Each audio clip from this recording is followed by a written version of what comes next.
You think you're special, you're you special. do. I can see it in your eyes. I can see it when you laugh at I'm not doing this whole fucking It's song. just I was gonna say you're just gonna sit there and sing the whole song. But No. ladies and gentlemen, it is time for our special review for episode 50 of the podcast. Ladies and gentlemen, we decided a special episode like this needed a special review. And what better show? I'm feeling bad. Jesus Christ. But what better show to review for episode 50 of a podcast? It's my way. It's my highway. I can't even I'm tired, man. I'm so fucking tired. But so if you couldn't tell, we are reviewing WrestleMania 17. Now, why did we decide to review this? Like I said, we both thought we should have a special review for episode 50, and we were debating on what show would be special, and we decided to go with what people consider the greatest WrestleMania ever, WrestleMania 17, or X7, depending on which way you say it. So this show was about 3 hours and 45 minutes long.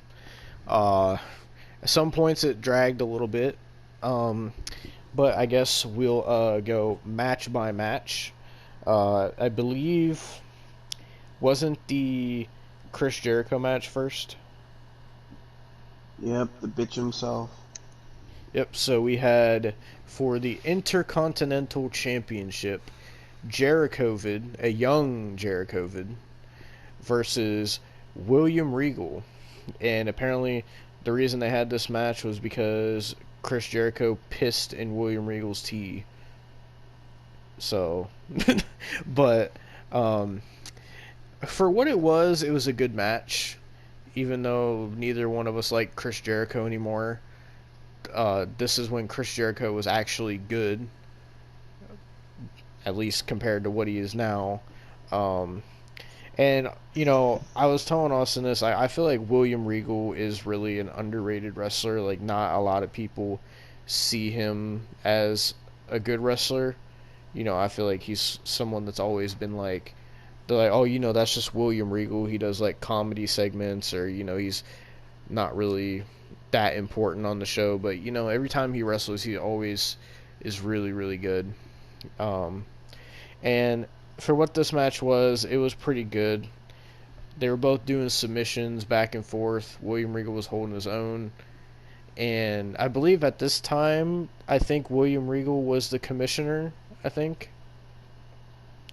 And so Chris Jericho won the match with a lion salt, which Austin was surprised that he won with the lion salt. Austin was simping over Chris Jericho this whole match about his beautiful hair, he Chris said. Jericho can. No, fuck you. Chris Jericho can go jump off a bridge and go back to Sturgis. Jesus Christ. But Chris Jericho retained the Intercontinental Championship against William Regal, and that was the first match of this pretty long show. What was the second match on the card? Was it the APA match? Yes.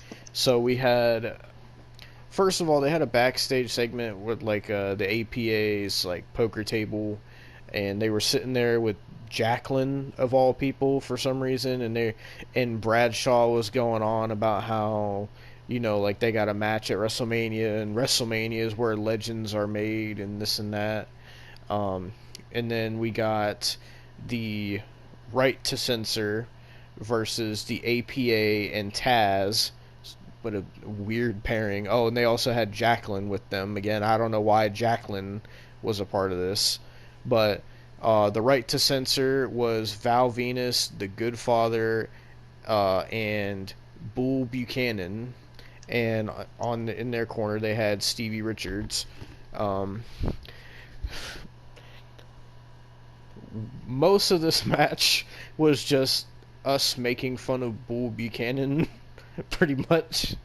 Um, but also we were making fun of Taz as well for how small he was, and how fucking the also they had Jim Ross and Paul Heyman on commentary because at this time in 2001, Jerry the King Lawler wasn't there. You want to tell him why Jerry the King Lawler wasn't there at that time? Because he quit in protest of his wife, who he divorced 2 months later, Cat. Yep. So Paul Might I Heyman. say, Oh, go might ahead. I say, the cat wasn't even that fucking attractive in the first place. Well, apparently Jerry Lawler thought she was attractive enough to quit his job over her. But yeah. So Paul Heyman was on commentary. I think most of the year in 2001. And I believe this is the second 2001 show we're covering because we did the Invasion, which was later this year. Um, Oh but yeah, don't remind me. Paul Heyman was trying to hype up Taz, saying he was like, I mean, look at Taz's accomplishments. He's a former ECW champion and a multi-time hardcore champion, and we're like, that's Taz's only accolades.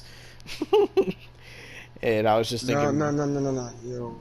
hmm, There's another accolade what directed to Taz. His accolade? chants. You suck dick. You suck dick. Fuck you, Taz. Fuck you, Taz. Fuck you, Taz. If you don't know what we're talking about, it's from the ECW Anarchy Rules show that we reviewed. It's on, I believe it's exclusively on the Clips channel, so go check that out. let me check it. Where that show was Taz's last match in ECW because he got signed to WWF. So the fans, Yep, it is. It is an exclusive. the Along with fans, Invasion. yep, go check those out on the Clips channel. But the fans made sure to make their opinion known on what they thought about Taz leaving ECW, and they were not happy, to say the least. Um, so, but this match for a 6-man tag, it was kind of boring until the end where it started picking up. Um, Really, the only time it got exciting was when like Bradshaw started wrestling because I was just anticipating when he was going to do the clothesline from hell, and the way it ended. Oh, also fucking Bull Buchanan was pulling out a couple cool moves as well, and Austin was like, "What the fuck, Bull Buchanan? Like, what the fuck?" Uh, If you didn't know, Bull Buchanan is one of Austin's favorite wrestlers. no. Oh yeah, No. when Right to Censor was coming out, Austin was like, he was saying that when he looked at Bull Buchanan, all he could see was fucking B squared. Because that's all you could see, man. Like, Maybe we'll watch a match with B squared one day. no. Please, no. Why? Why is it? Nobody wants that. Why? What's wrong with B squared? Because he gets worse. He gets worse in the ring. uh, did he ever wrestle on a pay-per-view as B squared? Yes. What pay-per-view? I'm pretty sure. Let me look, actually. Just we're gonna have to watch that. I know he was John Cena's muscle. Like John Cena ever needed fucking muscle. Like, what the fuck? Oh god. Jesus Bull Christ. Buchanan. I'm gonna have to actually look this up. It's B Go to his squared. Wikipedia page. Professional wrestling career. Ew, he was in fucking ECW.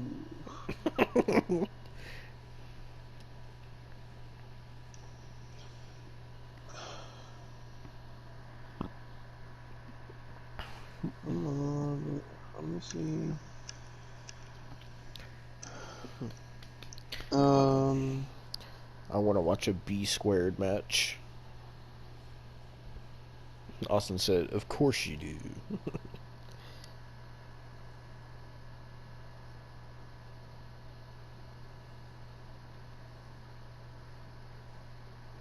No, why?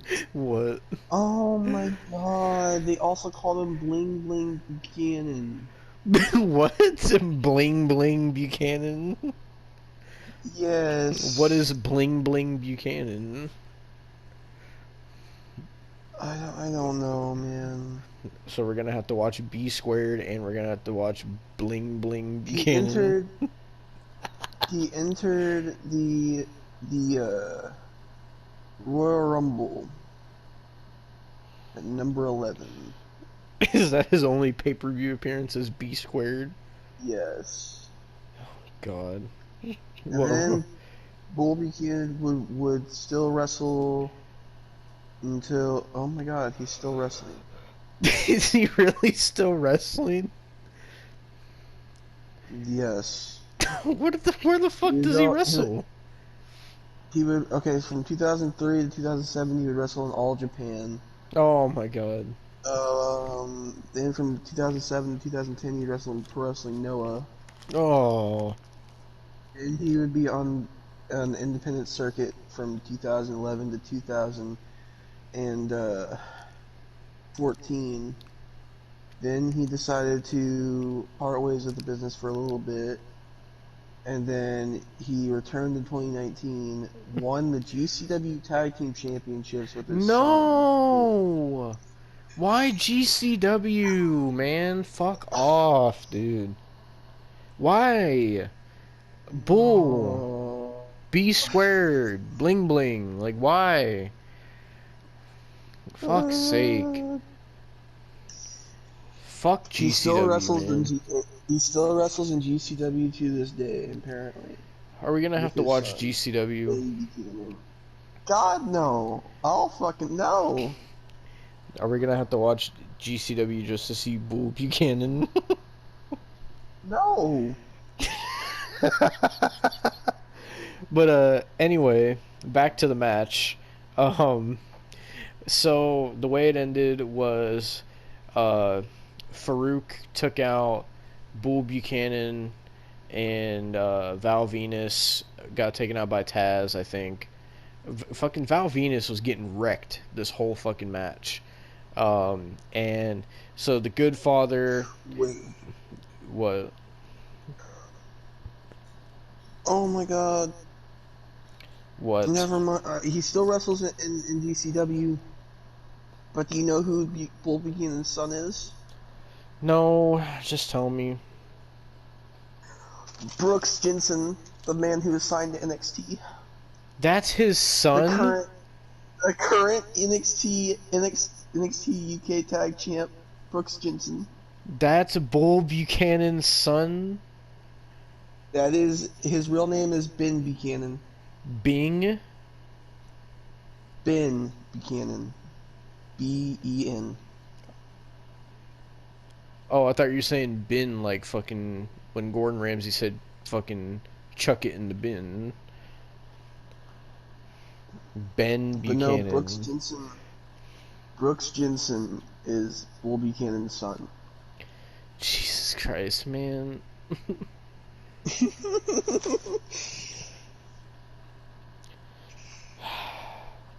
Second generation. Yeah, I highly doubt that they probably acknowledged that. But fucking... Oh, not WWE.com. Look here. WWE.com. They signed Jimmy and Jesus' brother and Bull Buchanan's son. Why can't they fucking re-sign Bull Buchanan, man? Bring back B squared.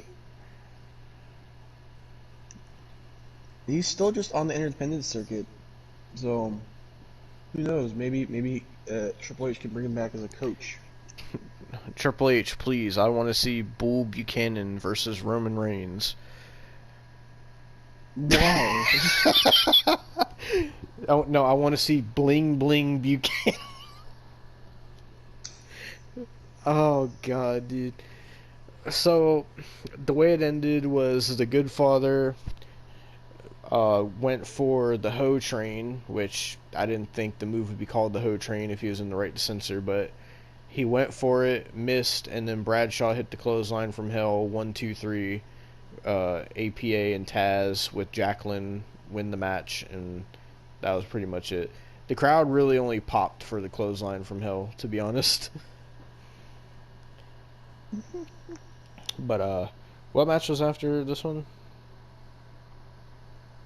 I don't even fucking know. I thought you had the card pulled up, mister. That's what you told me. Oh, I had the card. I had the card earlier, man. Like, I'm too busy looking up Bull Buchanan and high school sock hops. Oh, Like, fuck. yeah. Wait, was it, speaking of high school sock hops, was that match next with fucking Test? Have we talked about Raven yet? No. I don't. What match was after That's the the next APA one. match? That's the next one. The Raven match? Mm-hmm. So, up next, they had a triple threat for the Hardcore Championship. It was the Hardcore Champion Raven defending against, for some reason, Kane and the Big Show. And Oh god, so, this is Bull Buchanan's game. What? Hang on. Ew. ew, man. Imagine we hear that in the Royal Rumble. Don't say that. You don't want to see Bull Buchanan make a grand return? No. Come on, Austin. You don't want.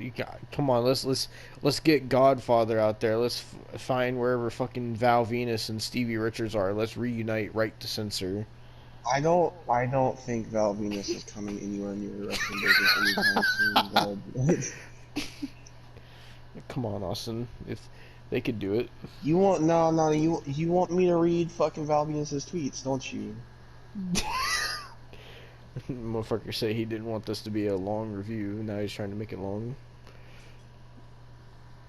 I'm just saying, man. So just tell me, what is Val Venus's issue with the wrestling business then exactly? Oh, he doesn't have an issue with the wrestling business. No. Um, the wrestling business has an issue with him. Why? Well, let me look at some of his tweets that he has made. Oh god, he has so many fucking tweets. He has so many Twitters, dude. Because of all this shit. Hello, ladies. Okay. Okay. So, this is about the coronavirus. So here we go. He said the global economic shutdown is a fake fear mongering scam by the communist global elite who are looking to enslave every human being on the planet to one world currency. This is communism, and I'd rather much deal with the coronavirus than be ordered to social distance. What the fuck, man? Come on. I am not afraid of any COVID-19, cautious but not afraid. I am afraid of the government ordering humans to shut down their businesses, stay at home, and keep social distance at the barrel of government's guns. Wake up, America. I am begging y'all, wake the fuck up. What the fuck, man?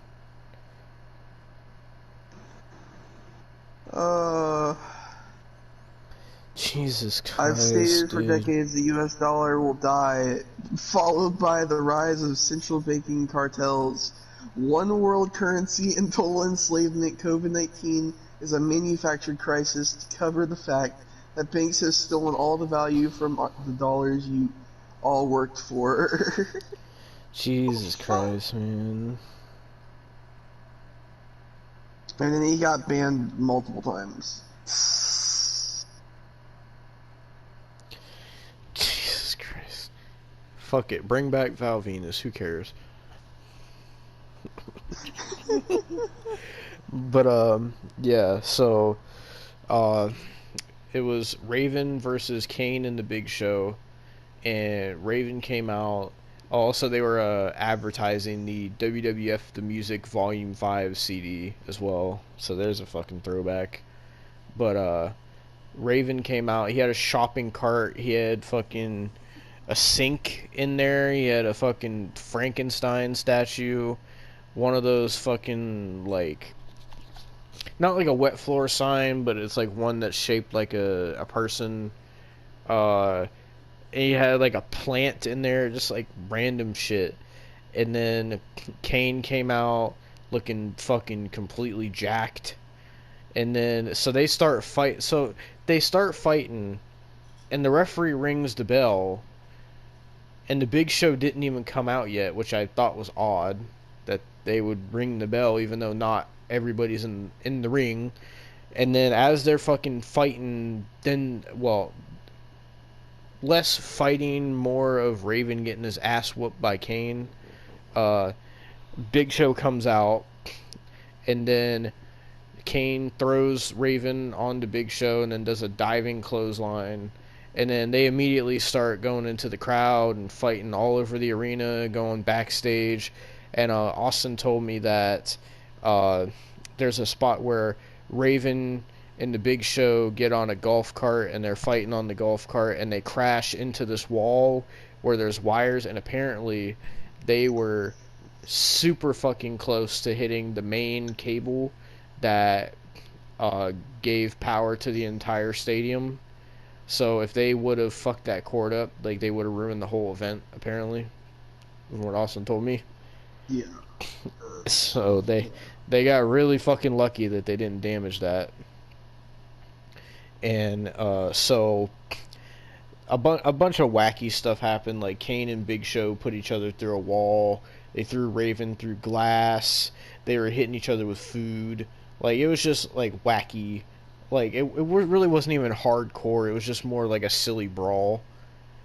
And eventually they came back out on stage, and, well, onto the stage, and the Big Show picked up Raven, and then Kane big booted Big Show, and they both fell. Big Show and Raven fell off the stage and crashed through a glass thing that was next to the stage.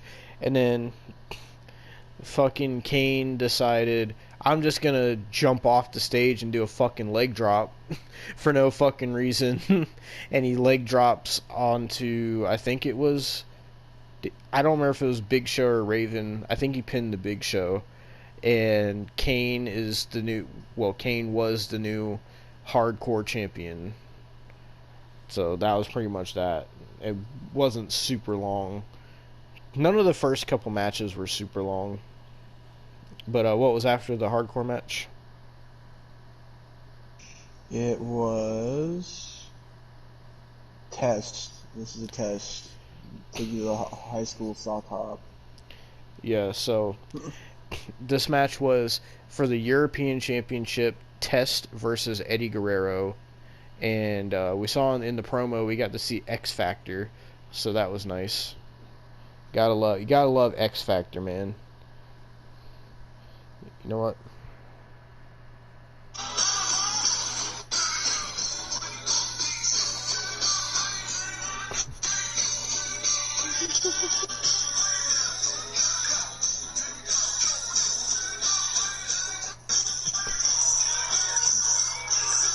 God fucking damn, that's loud.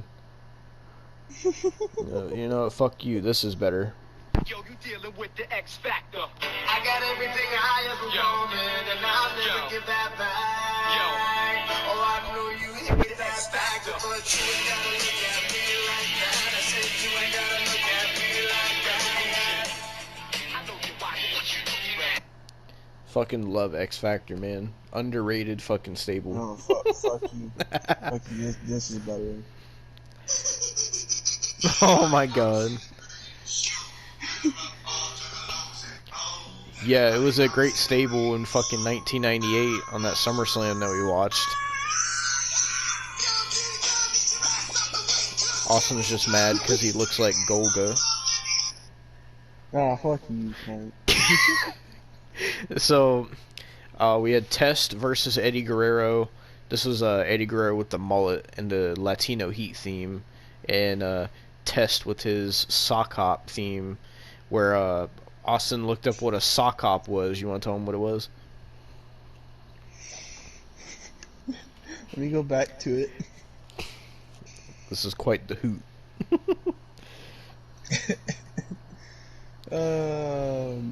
So, if you know that the fucking, so, the lyrics to Test theme talks about going to a high school sock hop. A sock hop is a dance party from the 50s and 60s where teens would take off their shoes and dance in their socks on the wooden floors in their local gymnasiums. Jesus fucking Christ. Fucking, so, I mean, the match itself was okay. Fucking, it's crazy that, like, when we were watching it, I was telling us, I was like, it's crazy to think that, you know, both of these guys passed away. Like, it's really crazy to think about that. And, so, Eddie Guerrero ended up winning because he got help from Perry Saturn. Oh wait, no, it was Dean Malenko, sorry. So he did come out with Perry Saturn, because Perry Saturn was wearing this fucking hat. This, like, big-ass white feather hat for some reason. And he had the Hogan stash. Reminding me of? Huh? The fucking, the Buff Bagwell hat. Oh my god, yeah. Fucking... But, so Dean Malenko helped him. Dean Malenko, I shit you not, was wearing, like, these blue jeans and cowboy boots with this fucking ugly-ass yellow button-up shirt. And fucking, he, distracted the ref, and Eddie hit Test with the European title, pinned him 1-2-3. Eddie Guerrero's the new European champion. So that was pretty much that match. What was after that? It was Benoit and Angle. Yeah, so the first match on the show that had some, like, none of the matches were bad per se, but this is the first match that had really good technical wrestling, because not only did you have fucking Kurt fucking Angle, but you also had Chris Benoit, and, you know, everybody knows what Chris Benoit did, so we're not going to get into that, but as a wrestler, I love Chris Benoit. I mean, this is like the first time I've seen Chris Benoit. I mean, he's a new guy I've seen, like, you know. Yeah. But, that joke's so overused. I know. So, He I uses don't... it every time, though. I know. I don't know the exact reason they were having this match, but, basically, Kurt Angle came out, and he did before that, he had, like, this backstage promo with Edge and Christian, where, like, Edge and Christian did this weird handshake where they, like, touched the inside of each other's hands, and they, like, wiggled their fingers, and they're like, this is really fucking weird. I don't know why. And, like, Kurt Angle, like, yelled at them or something, and then Kurt Angle came out, and he was cutting this promo about how he was excited to wrestle Chris Benoit, and then he was saying how he thought Texas was stupid, and he told him to get rid of their stupid cowboy hats, and he was like, we're not 7 years old anymore, it's time to grow up and get rid of the stupid cowboy hats. And then Chris Benoit came out, and they had a very, very good technical match, very good back and forth. Neither one of these guys ever miss a beat when it comes to technical wrestling. Kurt hit a beautiful moonsault at one point, but I believe Kurt Angle ended up getting the win, and it pissed Chris Benoit off, because after the match, Chris Benoit attacked him backstage and put him in a crossface and made Kurt Angle tap out. We have very, very good technical match between the two. Mm-hmm. So what was after this? After that was Ivory and China. Pretty fucking boring. We did Yeah. not pay attention to it, to be completely honest. Yeah, we were actually during this match we were looking up some of the cameos that you guys are seeing on this episode. But yeah, so Ivory was a part of Right to Censor at this time. She was women's champion, and she faced China. We didn't really pay much attention to the match. It really didn't last that long. Like I saw their entrances, then I looked down on Cameo for like 2 minutes, and then I look back up, and all I see is China pin Ivory 1, 2, 3, and China was the new women's champion. So there was that. that was probably the shortest match on the card.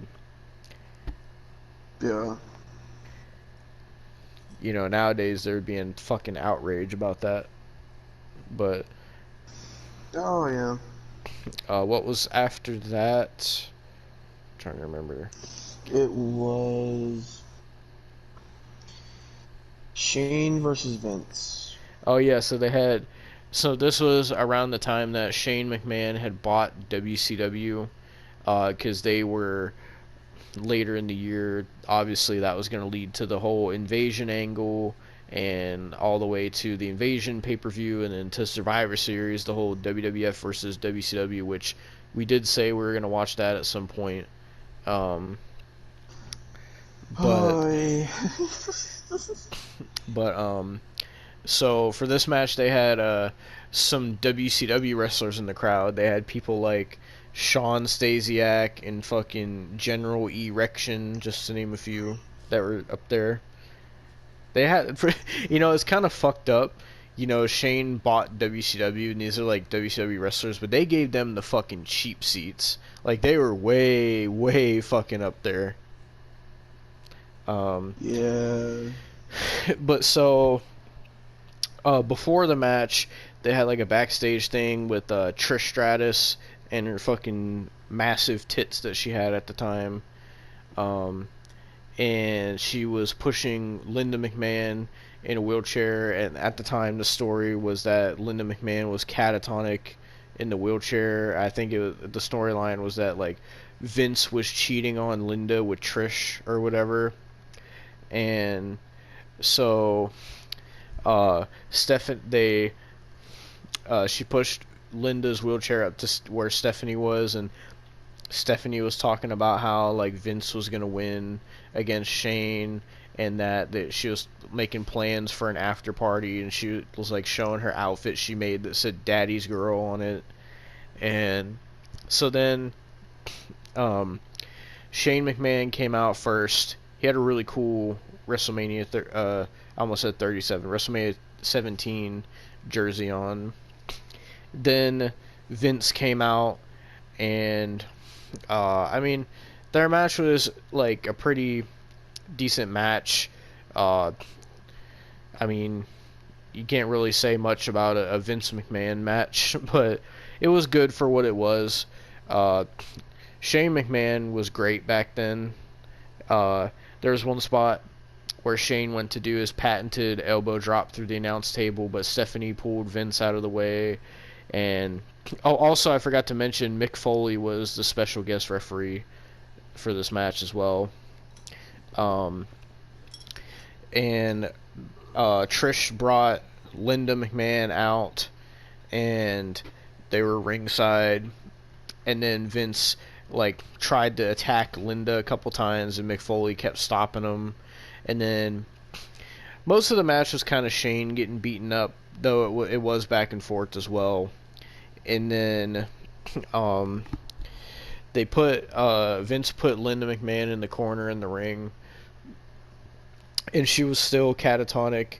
And then Vince, he had Shane down, and he went to hit him with a garbage can, and Linda McMahon stood up, and I shit you not, she had gotten probably the biggest pop of the night so far just for standing up.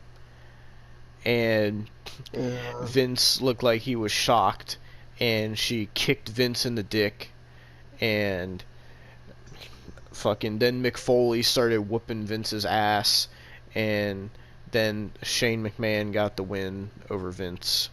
So that was pretty much how that ended, with Linda McMahon and Shane McMahon hugging.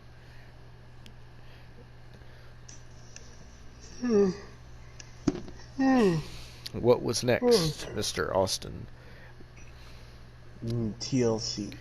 All right, so this is probably my favorite match on the card, mostly because I told Austin this. I watched this match so much when I was younger, especially when I first really started getting into wrestling. I remember going to I don't know if they ever had these in Missouri, but here we used to have this store called Kmart, and Yeah, we used to.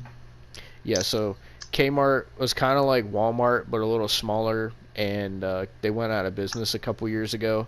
But I remember when I was like 11 or 12, like I remember I went there and I got this DVD that was $5 because they always had wrestling DVDs for $5. That's how I have so many wrestling DVDs in my collection, and it was the ladder match DVD. And I remember I took it home and I started watching it. It was the first time I saw any of the Hardys versus Edge and Christian versus Dudley's matches, and like really it was my first experience watching like ladder matches in general, and like that made like TLC and ladder matches my favorite match types for a while. And I remember specifically watching this match a lot back then. And so if you can tell, this was for the WWF tag team titles. It was the Dudleys, who I think were champions, versus Edge and Christian versus the Hardy Boys. And excuse me. And so Hardys came out first, and then Edge and Christian, then Dudley's. Immediately they start going at it. All these crazy spots start happening with Bubba Ray powerbombing Jeff through Edge through a table. Fucking Edge and Christian doing shit with chairs. Fucking all kinds of crazy shit. Fucking Jeff was doing, I mean, obviously he's fucking Jeff Hardy. He was doing a bunch of crazy shit. There was a spot where the Dudleys did the what's up on Edge. The Hardys did like a double dive off ladders onto, I want to say it was Devon. Or no, it might have been Christian. I don't remember. But then there's a couple, like, this match had two of the most iconic moments in WrestleMania history. So the first, so also I forgot to mention, so first Spike Dudley comes out and starts attacking everybody, and then obviously he was with the Dudleys, and then fucking Rhino came out. And so the reason that Lita wasn't with the Hardys was because apparently Lita had gored Rhino. Oh my god, I got mixed up there. Rhino had gored Rhino. Yeah. Fucking. What did she gore him with? Her fucking massive tits? I don't know. I'd like her to gore me with those, but fucking Rhino had gored Lita apparently, so she was injured, quote unquote, and so Rhino came out to help Edge and Christian, and he gored Matt Hardy through a table, and then Lita came out and her fucking tits were bouncing. She looked so fucking hot. And then I think she did a Lita Kinrana to Edge, and then I believe she hit Spike Dudley over the head with a chair, which looked nasty, and then she got a 3D from the Dudleys, and that was pretty much all Lita did in this match. And fucking, but Spike Dudley wasn't done, because Spike Dudley did a bulldog on Christian through the table, and then Spike Dudley was in one of the, Spike and Rhino were in one of the bigger spots. So there's one spot where Jeff tried to walk across the tops of ladders for some reason. It looked fucking stupid. I don't know why he tried to do that. But one of the biggest spots of the match was Jeff had Spike Dudley and Rhino on two tables, and he set up this big ass like 30-foot ladder, climbed to the top and did his taunt, and the whole crowd like started standing up. and Jeff did one of his best swanton bombs that he's ever hit onto mostly Spike Dudley, and it looked like it fucking hurt so fucking bad. Yeah. Spike Dudley got fucking wrecked by that swanton, dude. Like, I would say it hit probably like 20% of it hit Rhino, and like the other 80% was on Spike. And Yeah. then the other probably the biggest spot in this match happened after that, where Jeff climbed up to grab the titles, and Edge was climbing up a ladder that was in the corner, and Bubba Ray takes the ladder out from under Jeff, so Jeff's hanging onto the title in the middle of the ring, and Edge jumps off the ladder, spears Jeff Hardy mid-air, and they fall like 20 feet down to the mat, and the crowd was losing their shit. And I was telling Austin, like, you know, when they do ladder matches and TLC matches and all that kind of stuff today, like, you know, it's not really all that impressive anymore. And, you know, you come to expect a lot of things from those kind of matches. And, you know, even when they do crazy shit, like, it's not that crazy because you're just like, oh, it's a ladder match. Oh, it's a TLC match. You know, it's supposed to have stuff like that. Back in the day when they did this, like, they had never, like, done shit like this before. People had never seen crazy shit like this before. Unless, of course, they watched fucking ECW, but a lot of people didn't watch ECW back then. And so, like, when people were seeing this type of shit for the first time, like, it was fucking insane at the time. And I believe that's why these matches, like the tag team ladder match at No Mercy, the triangle ladder match at WrestleMania 2000, TLC 1 at SummerSlam 2000, and TLC 2 at WrestleMania 17, and then TLC 3 on SmackDown. Like, all those matches I feel like are so... Well, TLC 3 isn't as legendary as the other ones, but I feel like those matches are looked back on so highly because, like, stuff like matches like that and the things that those three teams did in those matches was never seen before in the wrestling business, and it was like the craziest shit that people had ever seen at that time, and it still holds up to this day. There's still amazing matches and from three amazing teams, and so then after that, Matt Hardy and Bubba Ray climbed on a ladder, and I think it was Edge and Christian. They tipped the ladder over, and Matt and Bubba Ray flew down through 4 tables. It looked fucking nasty. And then Devon was trying to climb the ladder, but I believe Edge was holding him, and then Rhino helped Christian up the ladder, and they pulled down the tag titles, and Edge and Christian are the new WWF Tag Team Champions. And that was TLC 2. Fucking awesome match, man. What was after this? Was it the gimmick battle royal? Oh god. Okay, so you're gonna have to tell me who was all in this because I don't remember everybody. Okay. Let me pull it up. Bushwhacker Luke, Bushwhacker Butch, Earthquake, Duke the Dumpster, Drowsy, the Gobbledygooker, the Goon, the One Man Gang, Kamala, Sergeant Slaughter, Doink the Clown, Michael PSAs, James E. Cornette, Iron Sheik, Kim Chi, Tugboat, Repo Man, Nikolai Volkov, Hillbilly Jim, and Brother Love. Yeah. Every single one of them got entrances as well. Iron Sheik and Sergeant Slaughter probably got the biggest pops out of everybody. Some people, the crowd was just dead. Like, nobody knew who the fuck, like, the Garbage Man was, or fucking Repo Man, or One Man Gang. Like, they just did not care.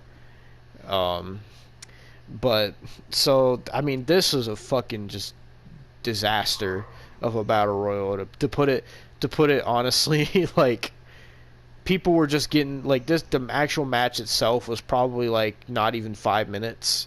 Like, people were just getting eliminated so fast, and, like, some of these guys, dude, they were so out of shape. Like, Iron Sheik was out of shape. Nikolai Volkov looked fucking so disgusting. Sergeant Slaughter was out of shape. Like, oh man. But so the last few were Sergeant Slaughter, Iron Sheik, I think Brother Love, and there's one other person, and Hillbilly Jim. yeah, Hillbilly Jim. So Hillbilly Jim got eliminated, and then Sergeant Slaughter eliminated Brother Love, and then Iron Sheik eliminated fucking Sergeant Slaughter, and fucking so Iron Sheik won the fucking gimmick battle royal, and he didn't do anything. This whole, like, literally all Iron Sheik did was just stand there in the corner this whole match. He did not do a single move, not even a punch. He didn't even touch anybody this whole match. And Iron Sheik won. And then fucking, so he's celebrating, and Sergeant Slaughter gets back in the ring, and he puts him in I think they called it a Cobra Clutch, and fucking just makes Iron Sheik pass out. And then that was pretty much it. That had to have been one of the fucking worst fucking battle royals I've ever seen. That was fucking terrible. I mean, I'm glad Iron Sheik won, because I love Iron Sheik, but fuck. If fucking even Jim Cornette wasn't in there, that barely, he got eliminated real quick. Also, I wanted to make note that Michael P.S. Hayes decided he couldn't be bothered to put gear on, so he just wrestled in some fucking mama jeans. None of these guys looked good, I'll say that. None of them. Not a single one. But yeah, that was the gimmick battle royal. Was the Then we had Taker versus Trips. Yep, so this is the Undertaker versus Triple H match that not a lot of people know about, because usually they talk about, you know, their match at 27, and then most popular match that they've had is probably the end of an era match at WrestleMania 28, the Hell in a Cell. But, you know, a lot of people probably don't know that they fought at this WrestleMania, and the whole story of this match was that Triple H had beaten everyone. He'd beaten The Rock, he'd beaten Stone Cold, and he was going on about how, like, he was beating everyone and there was no one left to beat. And then the Undertaker came out and said, "This is my yard," and then Triple H attacked him, and then that pretty much that was the build up for the match. And fucking, so the way Undertaker got this match was he had Kane hold Stephanie McMahon over a balcony, and he was threatening to have Kane throw her down to her death. And he said that he told William Regal that he wants a match with Triple H at WrestleMania, and if he doesn't make it happen, Stephanie was going to die. And William Regal was like, "Alright, you can have the match, just don't fucking drop her to her death." And so that's how this match came to be. And Triple H was the only person to get a live band performance for their entrance. He had Motorhead live singing his theme song. And fucking then Undertaker came out, and then this match was kind of long. They were beating the hell out of each other, and then eventually the referee got fucking knocked down, and then fucking, like, Undertaker tried to pin Triple H, and Triple H kicked out. So Undertaker got mad, and he elbow dropped the referee, and the referee died for like 15 minutes. He just laid there in the same spot and just died. And then Triple H and Undertaker, like, started fighting in the crowd, and they got up onto, like, this scaffolding, and he ended up choke slamming Triple H off the scaffolding down through this wood stuff. I don't know what it was. And then they were just fighting in the crowd for a long ass time, and then they got back in the ring, and the referee was still dead. And then they kept fighting with a fucking sledgehammer, and the referee was still fucking dead.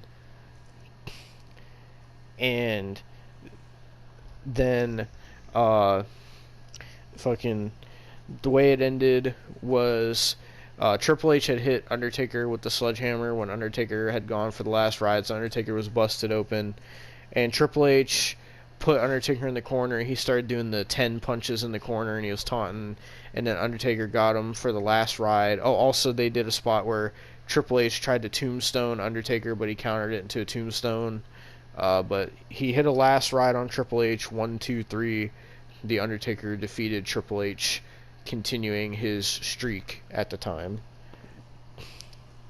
And then we got to the main event of WrestleMania 17. What people say is one of the greatest wrestling matches of all time. Probably what people say is the greatest WrestleMania main event of all time. This was for the WWF World Heavyweight Championship. It was the champion, The Rock, versus Stone Cold Steve Austin. I was telling Austin this was the match that people were trying to say that CM Punk and John Moxley was going to be more legendary than this. And, well, we all know how that match fucking turned out. All the AEW fans look like fucking retards now trying to say that. But, so, this match was like 30 minutes long. I forgot how long it was. But this match had probably the greatest match promo of all time. Basically, how the match came to be was The Rock had won the WWF Championship from Kurt Angle, I believe it was. And then Stone Cold had won the 2001 Royal Rumble. And so, obviously, the match was set from there on, and they were brawling with each other and all that. But they had the theme for WrestleMania playing, Limp Bizkit My Way, and it's just so good.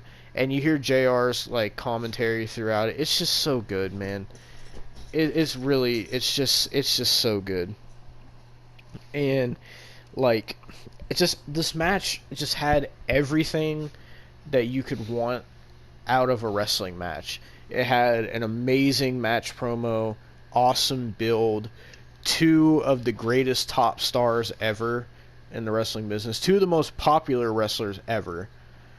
And it was for the World Championship. It was the main event of WrestleMania. It had literally everything that you could want out of a WrestleMania main event, and it did not disappoint. This match was awesome. There were so many counters.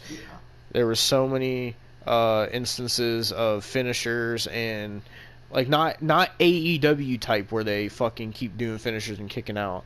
This was the story of this match was that like The Rock would not fucking give up. He would not give up his championship no matter what Stone Cold did to him. He would not give up the championship. It was a no DQ match. I forgot to mention that. And they were hitting each other with chairs and cameras and putting each other through the announce table, and they were both bleeding. There was one spot where The Rock put him in a sharpshooter. Stone Cold got out of it, and then he flipped The Rock off and put him in a sharpshooter. And then Vince McMahon ended up coming out, and everybody was like, "Why is Vince McMahon here?" And Jim Ross was like, "Why the hell is Vince McMahon out here?"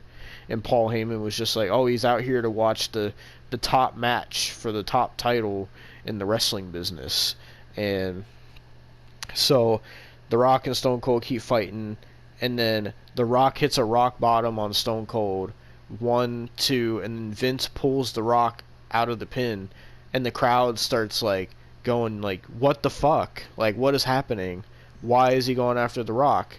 And they're like, "I thought Vince hated Stone Cold, not The Rock." And so I believe going into this match, Stone Cold was the babyface and The Rock was the heel, I believe. And so the crowd's like, "What's going on?" And then we see Stone Cold telling Vince McMahon, "Hey, give me a chair, hit him with the chair." And everybody's just like, "What the fuck is going on? Like, this isn't Stone Cold. Like, what the fuck?" So Vince McMahon and Stone Cold start teaming up on The Rock. They hit him with the chair, and but The Rock just will not stay down. He was taking rock bottoms, he was taking stunners, chair shots. The Rock would not quit. And then The Rock started beating up Vince McMahon, and Stone Cold hit him with a chair in the face. He still kicked out. And then he hit a stunner, and he still kicked out. And it seemed like nothing was going to stop The Rock. But then I believe Stone Cold had hit him with a chair straight in the face one more time, and he pinned The Rock 1, 2, 3. Stone Cold is the new World Wrestling Federation Heavyweight Champion. And after the match, Vince McMahon and Stone Cold shake hands, and JR says the famous line, Stone Cold Steve Austin has just shaken hands with Satan himself. Stone Cold has sold his soul for the WWF Championship. And then he said, my God, the WWF will never be the same. And it went off the air with Stone Cold and Vince drinking beers together. And that was WrestleMania 17. What was your thoughts, Austin? It was a good Mania. I don't think it was the greatest Mania ever. Yeah, Austin. What did you say your greatest WrestleMania is? My favorite WrestleMania is 22. Mine, I like 17. My favorite though is probably WrestleMania. It's always been between 17 and 19. I would probably say 19, only because I've watched that one more. But then again, I used to really like WrestleMania 23 as well. That's one of my favorites as well. But probably I would say WrestleMania 19. It was really good. But yeah, guys, that was your special review for episode 50 of the podcast of WrestleMania 17. The greatest WrestleMania of all time, as people put it. And I think that this review definitely fit this episode. That's why I wanted to do it. And really glad I got to watch this show again. It was nice to go back and revisit the Attitude Era and just see how not only how different the roster was back then, but how different the landscape of the wrestling business was back then. How much of a different time it was. And hopefully in the future we could watch more Attitude Era stuff. As I said, we did talk about in the Invasion review of reviewing the famous WWF versus WCW Survivor Series event, which we will cover that one day. But yeah. That being said, is there anything else you want to say, Austin? No. He said, no. What the fuck was that? Why'd you say it like that? Well, mainly because I'm assuming we're going to talk about this stuff on the podcast, but I will tell you after we get done recording this, about the stuff that just popped up on my Twitter, and there was a lot. That's why I was kind of quiet through the last bit. Alright, well, that being said, ladies and gentlemen, thank you for watching this review. I'm sure it's going to go up on the Clips channel as well. But thank you for watching our review of WrestleMania 17, the greatest WrestleMania of all time. And now I'm going to play this out, and we are going to get back to the podcast.